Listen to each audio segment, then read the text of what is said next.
Kathy Bush. Okay. I should introduce you to everybody, and then I bet you'd be excited to have your first real big boy job for the school system. She was the principal, and you really admired her, so I thought it would be fitting for her to say a few words about her history. Okay, sorry, I was out chewing the fat.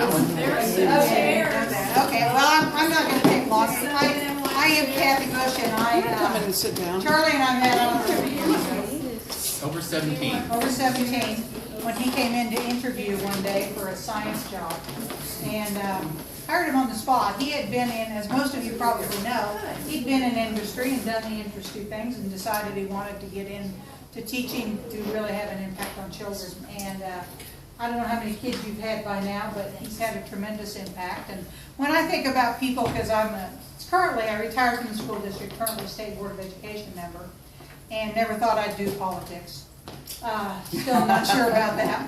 But when I think about people in a political arena, the thing that I think about, and I want people who are thinkers and who are listeners. And there's such a void of that now in politics. And so, I was thrilled when Charlie said he was going to run for the office, because I think he's the kind of person that we need in the legislature. Yes. People who will listen, people who will listen to their constituents and not just the people with the money. So I was really pleased that he was going to run. And he's not in my district, you're right next to my district, but I really support what Charlie's doing in education, because he's the kind of teacher we need lots more of. So I'm proud to have worked with you, had an opportunity to work with you, and so I'm looking forward to watching those results in November.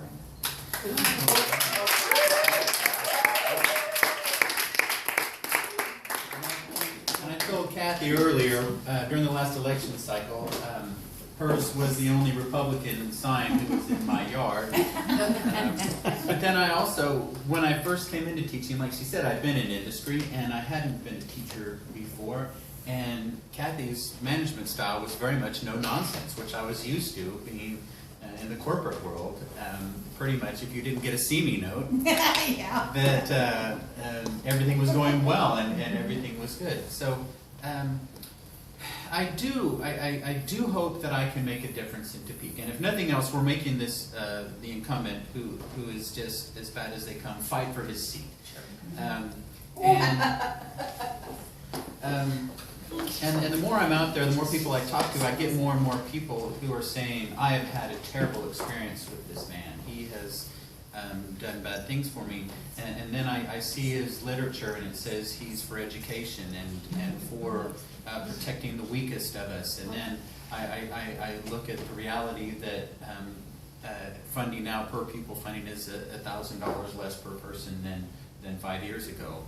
And he blocked Medicaid expansion, so I don't understand where he gets those self-labels. But I do want to let you know the trolls. Someone was asking about the trolls and the red shirt trolls. I have been labeled by others as a troll, if you recall. This year, teachers are now trolls. They redefined what teachers are, and now we are trolls and we are red shirts, but no longer teachers. And it just seems as though Melanie and I went over this and we talked about it extensively. Why? What can we do? Our incumbent is so bad for us. He has been a participant in leading our state in a direction that is harder for me as a person to do well. It's making it harder for my children to be able to be successful because of the debt we're going to have to accrue because of the cost of higher education. And it's puzzling to me that we could take Kansas in such a bad direction, in a direction that's hurting middle-class working people and working poor people so much. So we had to do something. We decided we were going to run for office as a team. I said we have to really be doing it as a team. So Melanie said, let's do this, and we'll try to make a difference. And as I've been out on the stump, I've met more people, and I've always thought of my students as my kids, the number of my kids has gotten bigger and bigger every year. But when I think about who I want to help, it's my people, and my people has gotten bigger and bigger the more doorsteps I've knocked on. And the woman today we were chatting with about Medicare and her concerns and the way things have gone up for her, and I said, I wanted to say, you're now one of my people. I want to fight for you. And but then also when I was asked by the Eagle why they should vote for me, and I said, because I don't really want to be there.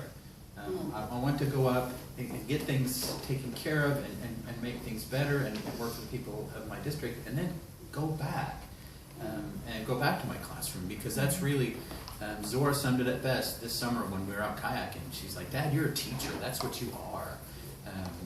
Why are you running for office? And I said, because it's for you guys. It's for your future and the rest of this and my people that I want to work for. So I do want to thank you all for being here. I want to especially thank Annie for hosting us tonight.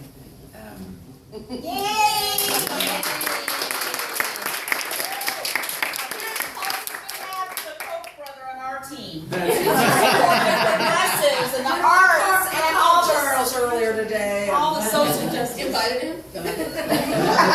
It is interesting that we both have you and Charles and the Coke in our district. Yeah. He's registered to vote there.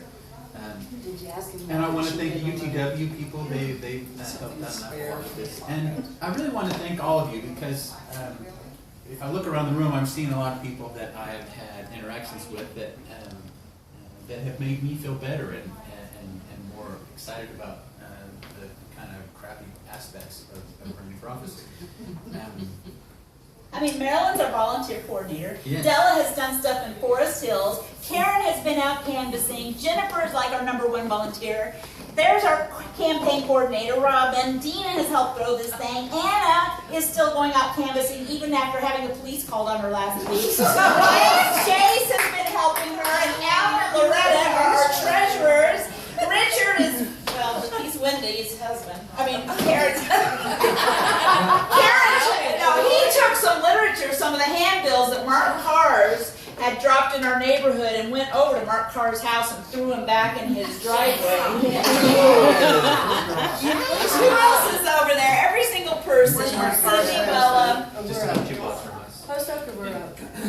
Post or Can I knock on his door and see if he wants a sign? sure. And finally, I want to thank Judy, Yes. our friend Judy Malon, who played the piano today. And I wondered if she could go ahead and sing Happy Birthday.